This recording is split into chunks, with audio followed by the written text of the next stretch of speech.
আমরা জানি পুরুষ মহিলা উভয়ের জ্ঞান অর্জন করা ফরজ। সেক্ষেত্রে মসজিদে জুমার দিনে তাদের জন্য আলোচনা শোনার ব্যবস্থা করা যাবে কি? রাসূলুল্লাহ সাল্লাল্লাহু আলাইহি ওয়াসাল্লাম অবস্থার পরিপ্রেক্ষিতে নারীদের ব্যাপারে অনেকগুলো হাদিস তিনি বর্ণনা করেছেন, অনেকগুলো কথা তিনি বলেছেন। সবগুলোর সারমর্ম যদি এক জায়গায় করি তার একটি সারমর্ম দাঁড়ায়। তবে কয়েকটি হাদিস যদি আমরা শুনি তাহলে বিষয়টি আরও খোলসা হবে। যেমন রাসূলুল্লাহ সাল্লাল্লাহু আলাইহি ওয়াসাল্লাম বলেছেন, আল্লাহর বান্দিরা যদি মসজিদে যায় তাহলে তোমরা বাধা দিও না। অপর হাদিসে আসছে যে আমরা যখন ফজরের সালাত আদায় করে মসজিদ থেকে বের হতাম, অর্থাৎ আমরা নারীরা যখন বের হতাম তখন একজন আরেকজনকে চিনা যেত না। রাসূলুল্লাহ সাল্লাল্লাহু আলাইহি ওয়াসাল্লাম বলেন যে পুরুষের জন্য উত্তম কাতার হচ্ছে প্রথম কাতার, আর নারীদের জন্য সর্বোত্তম কাতার হচ্ছে শেষ কাতার। একজন মহিলা সাহাবী রাসূলুল্লাহ সাল্লাল্লাহু আলাইহি ওয়াসাল্লামের কাছে সালাত আদায়ের জন্য স্থান চাইলে তিনি তাকে তার ঘরের নির্জন স্থান দেখিয়ে দিলেন যে এখানেই তুমি সালাত আদায় করো।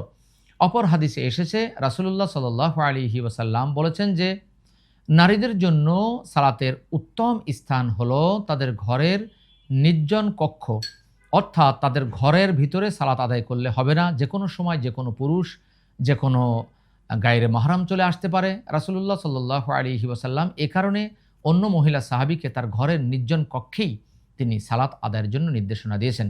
আল্লাহ তাআলা ২৪ নম্বর সূরা নূরের ৩১ নম্বর আয়াতে বলেছেন যে পুরুষদেরকে বলো তারা যেন তাদের চক্ষুকে অবনত রাখে এবং লজ্জাস্থানের হেফাজত করে। এর পরের আয়াতে অর্থাৎ ৩১ নম্বর আয়াতে তিনি বলেন যে নারীদেরকেও বলো তারা যেন তাদের চক্ষুকে নত রাখে এবং লজ্জাস্থানের হেফাজত করে।